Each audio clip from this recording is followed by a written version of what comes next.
ఈ దిన వాక్య ధ్యానాంశము అనుదిన అనుభవము 1 కొరింథీ పత్రిక 15వ అధ్యాయము 31 వచనం. సహోదరులారా, మన ప్రభు అయిన క్రీస్తు యేసునందు మిమ్మును గూర్చి నాకు కలిగి ఉన్న అతిశయముతోడు నేను దినదినమును చనిపోవచ్చున్నాను. దినదినము పాపముల విషయమై చనిపోవు అనుభవం శ్రేష్టమైనది.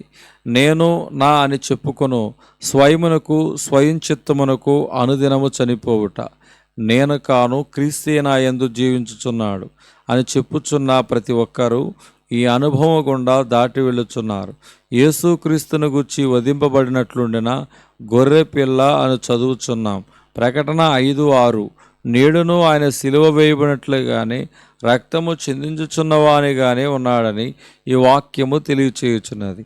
అందువలన ఆయన రక్తము నేడును మన పాపము నుండి కడిగి నీతిమంతులుగా చేయుచున్నది. ఇది ఎడతెగని ప్రక్రియగా ఉన్నది. రక్షణ పొందిన వారు పరిశుద్ధాత్మ నడిపింపునకు సమర్పించుకుని విధేయత చూపిన కొలది స్వయముగా తొలగిపోవును. దేవుని నీతి మనలను నింపును. మనలోని స్వయం చనిపోవుట అనగానేమి అని ఒక విశ్వాసి సంఘ కాపరిని అడిగాను. కాపరి అతనిని ఒక మృతదేహము యొద్దకు తీసుకుని వెళ్ళి, ఇతడు బ్రతికినట్లుగా భావించి నీకు ఇష్టం వచ్చినట్లు దూషించుము అనగా విశ్వాసి అలాగే చేసాను. కొంత సమయం తర్వాత ఇప్పుడు నీవు అభినందించుచు మంచి మాటలు చెప్పమని కాపరి చెప్పగా విశ్వాసి అలాగే చేశాను.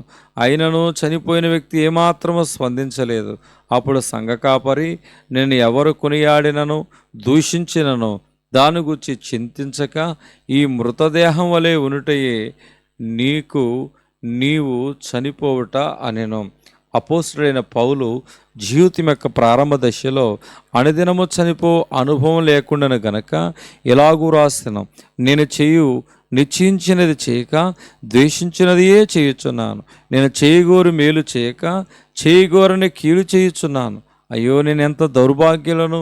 ఇటు మరణమునకు లోనగు శరీరము నుండి నన్నెవ్వడు విడిపించను. రోమపత్రిక 7:15-19-24 వచనాలు.